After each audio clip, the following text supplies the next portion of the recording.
怎么又晚了？这诊所太远了，这里多开几间就好了。政府里需要有我们的人，需求才会被听到。哎，你这……哎，你们两个都对，可光说有什么用呢？填好2020年的人口普查，就可以协助公共资金的分配，比如地方医疗、更多的政府席位。想要给自己发声啊，赶紧上网填，打电话也行。请上2020 Census.gov 完成普查。This segment is brought to you by Asian Cultural Alliance.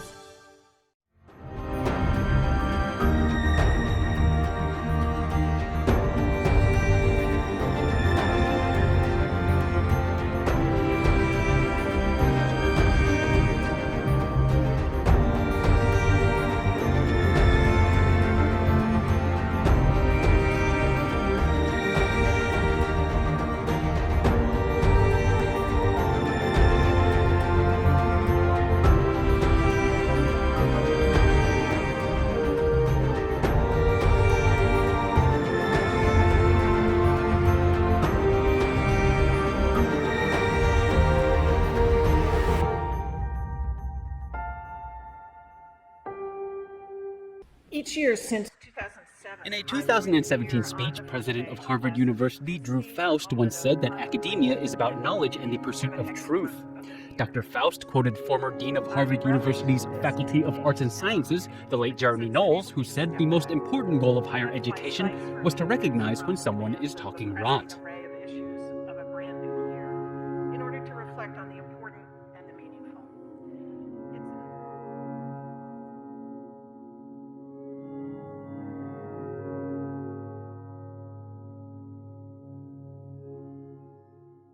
博士论文本来就现在就有公开啊，那我们也是因为这个赫德芬教授说要司法来调查，那我们就去提告由司法来调查。那么同时，我们昨天也提出了很多的证明。Academia isn't the only field where the pursuit of knowledge and truth is valued. It also plays an important role in democratic society. Evidence proving that Tsai Ing-wen's team is fabricating her doctoral thesis and credentials is piling up. This academic controversy has evolved into a matter of national security and a battle for political power. Now is not the time to back down.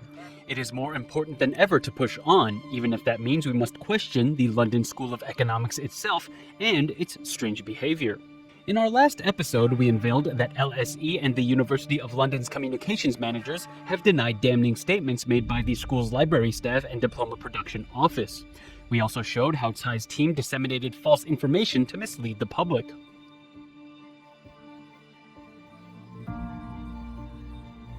Another important piece of evidence came during Dr. Huan Lin's email correspondence with the University of London's Senate House Library. The library said that in 2011, someone tried to smuggle a thesis into its system. The Senate House Library sent the thesis in question to the University of London's Institute of Advanced Legal Studies for examination, where it was ultimately rejected. The rejection was documented in IALS's files. On October 8, 2019, LSE released a statement saying records confirmed that a copy was received and sent by them to IALS. However, LSE failed to mention that this copy that they sent was rejected in the end.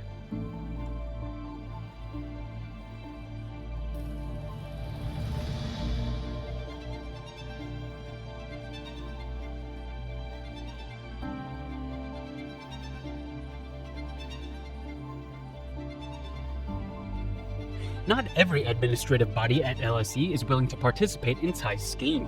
In 2011, LSE struggled with a separate scandal of a similar nature.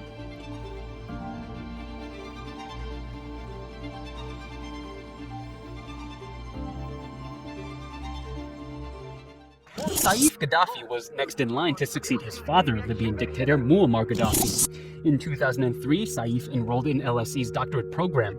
4 years later, in 2007, Saif submitted a thesis. 1 year after that, LSE's Department of Philosophy granted him a PhD.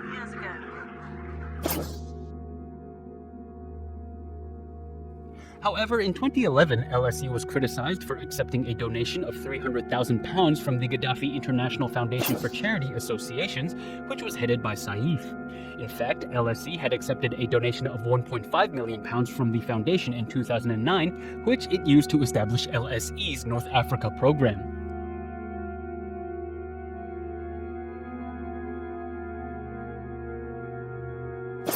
The donations raised questions over Saif's doctoral thesis. Some people suspected that the work he submitted was not his own. The topic was hotly debated in England. In 2011, Libya was embroiled in civil war. Muammar Gaddafi violently suppressed his people. LSE drew much criticism for accepting donations from such a harsh regime. Previous chairman of the UK's Financial Services Authority and former director of LSE, Howard Davies, took responsibility for the scandal and resigned from his position at the university as a result. Davies said that deciding to accept the donation was a lapse in personal judgment. An inquiry launched into Saif's doctorate by former Lord Chief Justice Harry Wolff found that Gaddafi's viva was indeed administered properly and approved by 2 examiners. Despite having similar premises, differences remain between the Gaddafi and Tsai thesis controversies. One of them had a thesis, the other did not. However, both parties manipulated the system in similar fashions.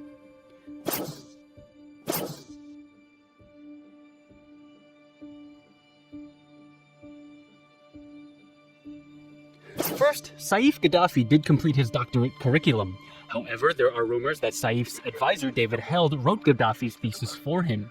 However, Held wasn't merely Saif's advisor, he was also the designated recipient of the £1.5 million donation meant to establish LSE's North Africa program in 2009.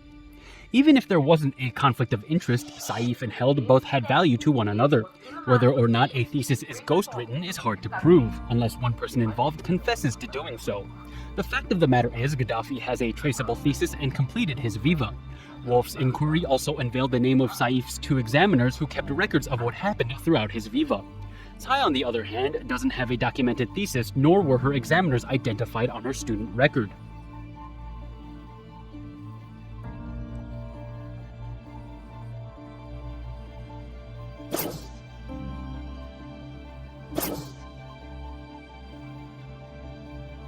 Secondly, just like the school's North Africa program, LSE established a Taiwan research program with donated funds. Records show that the school received an anonymous donation of £480,000, equivalent to 30 million new Taiwan dollars in 2007. Gaddafi drew suspicion for his £1.5 million donation to establish a social science research program at LSE.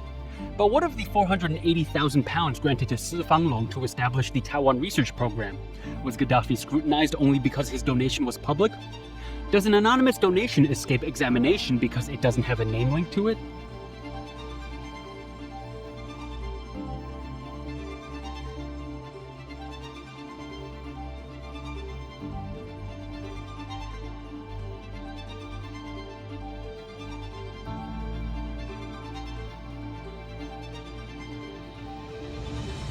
In email replies from both LSE Library and the Institute of Advanced Legal Studies Library, we find 2 varying degrees of cooperation. Unlike IALS, who refused to accept an unworthy thesis, LSE Library seems to be cooperating with Tsai's team. Both the 2011 thesis smuggling incident and the Ethos thesis database entry created in 2015 may have been carried out by Tsai's team. First, let's go back to June 2011, when Tsai and a group of her confidants met with various influential individuals.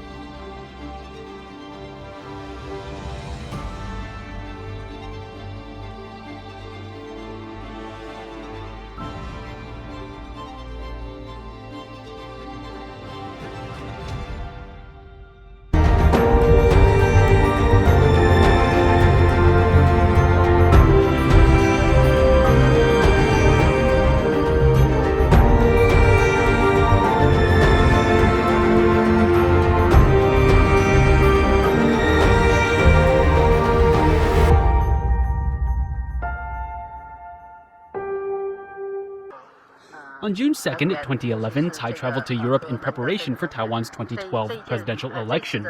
On June 8th, Tsai arrived in England from Germany. During that trip, some very important pictures were taken. The people in this picture are current Vice Premier Chen Ximai, then Taiwanese representative to England Catherine Chang, current National Security Council advisor Xiaobi Kim, Tsai Ing-wen herself, and a member of the UK House of Lords Anthony Giddens. Also present but not pictured was current Taiwanese representative to Germany Professor Xie Ziwei.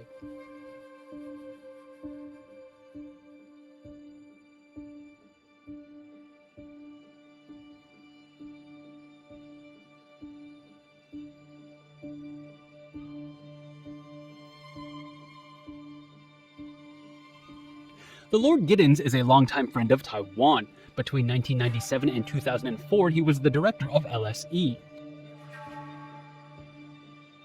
Former Taiwanese President Tsai Ing-wen once revealed that Giddens assisted Tsai in obtaining a replacement diploma in 2015. The presidential office has not denied that claim. In June 2015, an entry for Tsai Ing-wen's thesis was successfully logged in the Ethos database system. Some people believe that Giddens had a hand in that endeavor.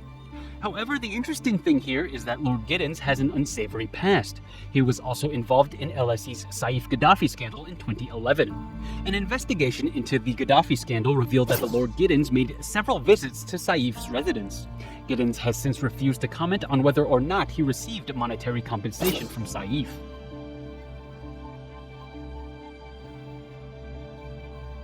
If a picture is worth 1,000 words, then this one tells an entire story.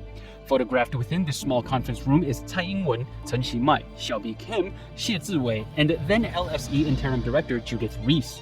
Reese was tapped as temporary director of LSE when Davies stepped down. What plots were laid that day by these 5 individuals?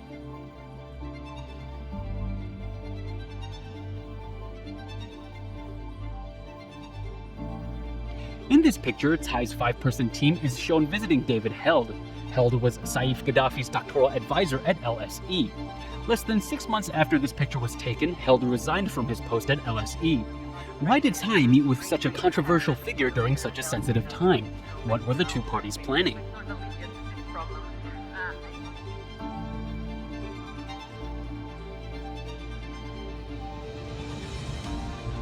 The Senate House Library mentioned that someone attempted to smuggle a thesis into its collection in 2011. What if that attempt took place during this visit to LSE? How many people in the Democratic Progressive Party have knowledge of the true nature of this thesis mystery? Why is Catherine Chang a pan-blue supporter among the people participating in this visit? Is her involvement indicative of the KMT's cooperation? Furthermore, what role does former LSE director Lord Giddens play here? Now that this thesis has become a struggle for political power, how many national resources are being dedicated to concealing the truth?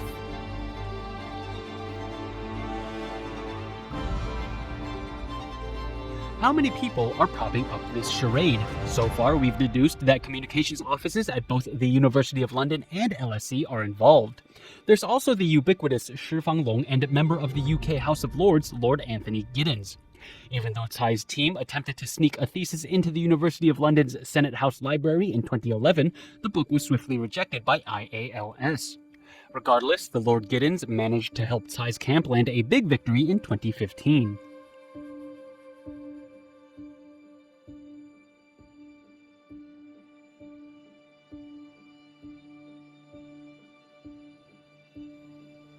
President Tsai Ing-wen revealed that Giddens helped Tsai obtain a replacement diploma in 2015. The entry for Tsai's supposed thesis, Unfair Trade Practices and Safeguard Actions, also appeared in the British Library's Ethos thesis database in that same year. From this, we can gather that not only does LSE's communications staff have a hand in this ruse, but the University of London is also playing a part as well.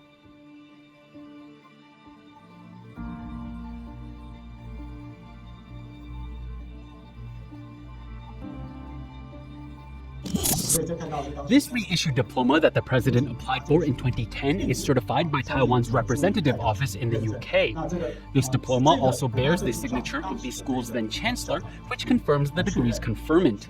This is another reissued diploma the president applied for in 2015.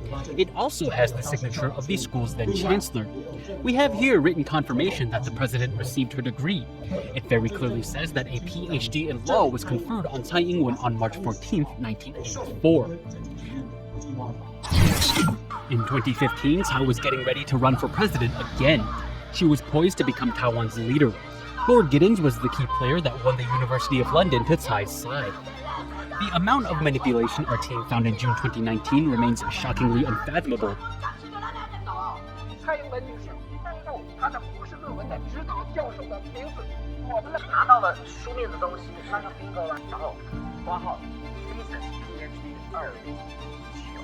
In June 2019, Tsai's team, with cooperation from LSE, successfully inserts a thesis into the Women's Library at LSE. The thesis provided is supposedly Tsai's personal copy. On October 18th, a digital copy of the thesis's text was sent to the library as well. This thesis supposedly existed for 36 years but had never been seen by anyone else.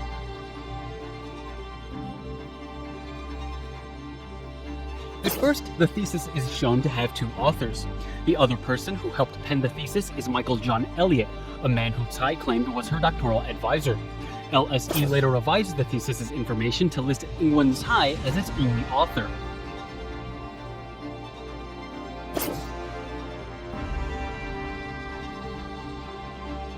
The Ethos database entry for Tsai's thesis originally listed the date of award as 1984. However, in order to fit Tsai's story, it was later changed to 1983.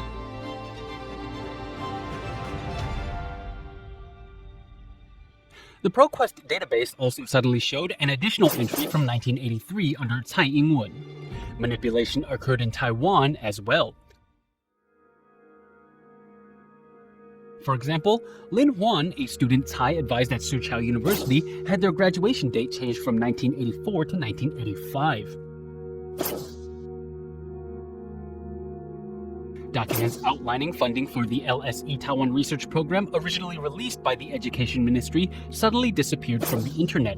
The files can't be found using any keyword searches at all. The most important development took place on July 19, 2019.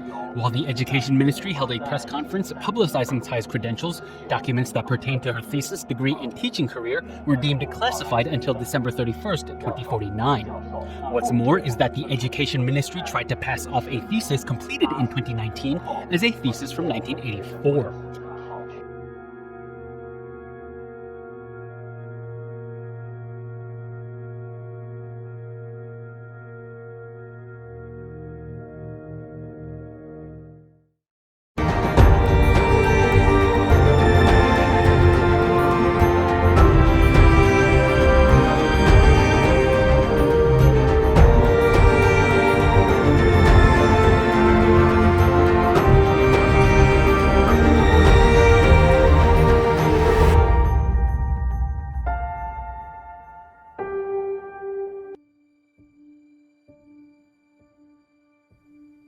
American independent investigative journalist Michael Richardson is one of the few reporters following this thesis mystery.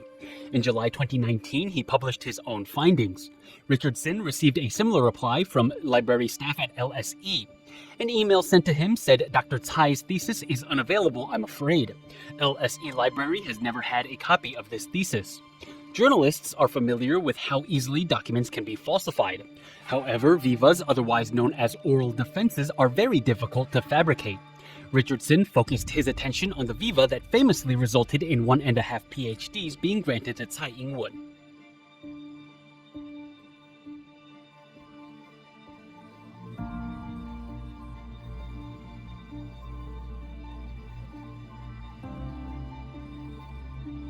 On October 31st, 2019, Richardson wanted to find out who administered Tsai Ing-wen's viva. Rachel McGuire, Information and Records Manager at LSE, told Michael Richardson this. The school believes that this information is held in full by the University of London. The viva report would be a University of London record.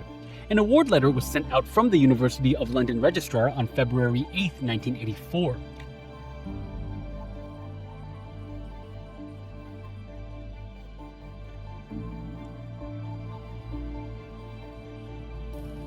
A degree certificate was issued on March 14, 1984. McGuire repeated what the LSE communications staff said about Tsai's degree. However, she did not reveal anything about Tsai's examiners and even said that the records were handled by the University of London. To add validity to her statement, McGuire said that the viva took place on October 16, 1983. But like we said before, that date falls on a Sunday. How likely is it that a viva would be held on a Sunday?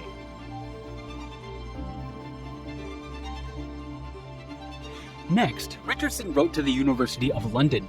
On December 10, 2019, University of London's Data Protection, Freedom of Information, and Records Management employee Kit Good wrote the following to Richardson. The University of London confirms that Miss Ing-wen Tsai was awarded a PhD by the University of London in 1984, and she was registered as an LSE student. The university will carry out an internal review in accordance with the guidance from the Information Commissioner's Office. The Information Commissioner's Office is a non-departmental public body in the UK that handles public and personal data. The University of London refused to reveal the name of Tsai's examiners. Instead, it threw the ball into the ICO's court, but said it would conduct a 6-week internal review. Who were Tsai's examiners? Why is it so difficult to get a straightforward answer to this question? This question went from LSE all the way to the Information Commissioner's Office. Why does getting an answer require a 6-week internal review? It's unbelievable that something so simple has become so complicated. Is it possible that this information needs to first be approved by and discussed with the presidential office? The duration of the review also meant that the information would not become available until after Taiwan's presidential elections. Interestingly, Kit Good provided Richardson with a link to an online statement made by LSE on October 8th, which said Tsai's degree is legitimate. If the University of London had all of Tsai's files and records, then why was it that the school deferred to a statement made by LSE's Media Relations Department? These minor but telling actions are exactly why our investigation team believes that staff at the University of London is cooperating with Tsai. But why are they cooperating?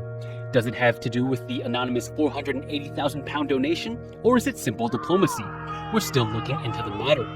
On January 26, 2020, after Taiwan's presidential elections, Rosalind Frendo, secretary of the board of the University of London, sent an email with an answer similar to the one Kit Good gave.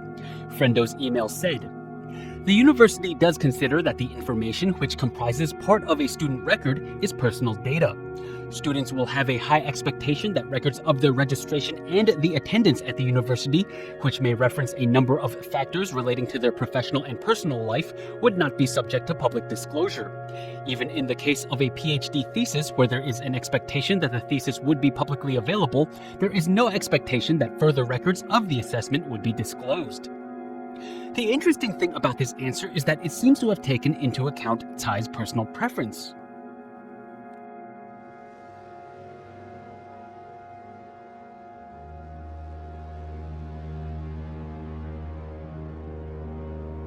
Michael Richardson was, of course, unhappy with the perfunctory response he received from the University of London. On February 5, 2020, Richardson cited the UK Freedom of Information Act and asked the Information Commissioner's Office whether or not names of examiners were private information. On March 23, 2020, the ICO gave a preliminary response emphasizing that their current decision was not final. The ICO agreed with the University of London's decision not to provide names of Tsai's examiners, saying it was indeed private information. The ICO member handling Richardson's case, Cressida Woodall, wrote the following: "The requested information is associated with an individual in a private and personal capacity. I am satisfied that the individual concerned, the student, would have the reasonable expectation that their personal data, that is, specific information about their thesis, who examined it and when, would not be disclosed to world at large in response to an FOI request.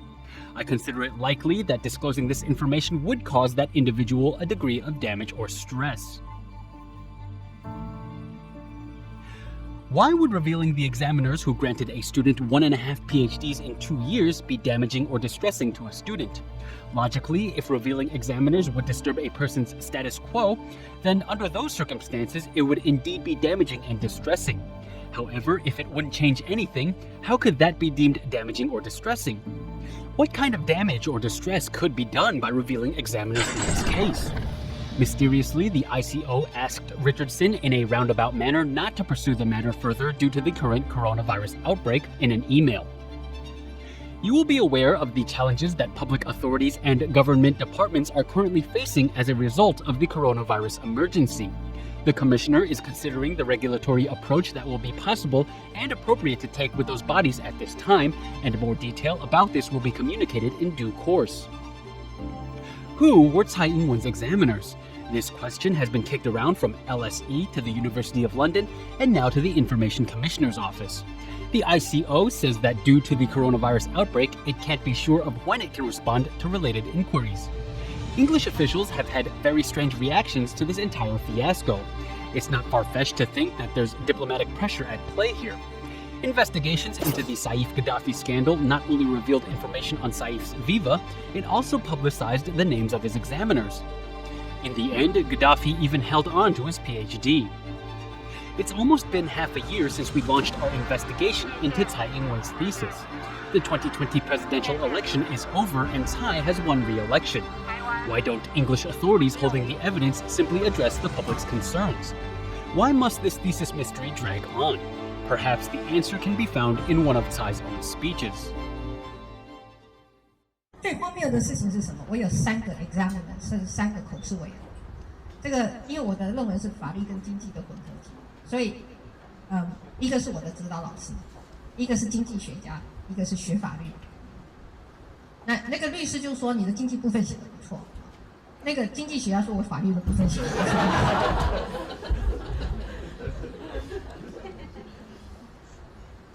这个大概是有史以来伦敦政经学院最令人惊奇的这个博士论文考试，然后最后他们决定给我1.5个学位。Why do English authorities keep dodging questions? The answer might be here. It's hard for anyone to believe that 3 examiners would preside over a Viva on a Sunday.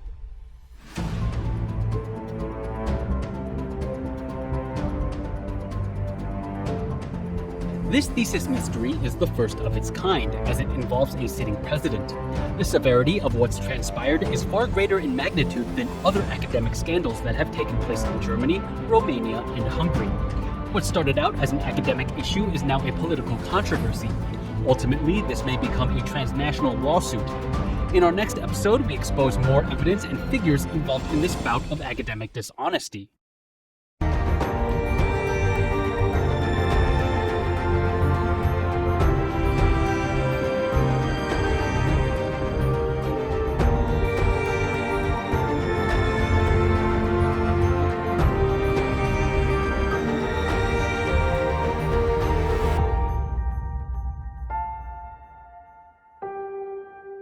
Buying, keeping, or selling your home is one of the biggest decisions you and your family need to make in your lifetime. Specify, a home inspector trusted by the Greater Las Vegas Association of Realtors. F10 Inspection Services has been serving the Las Vegas real estate industry for many decades, which secures all inspections with a $10,000 honor guarantee. F10 Inspection Services, proudly Asian American.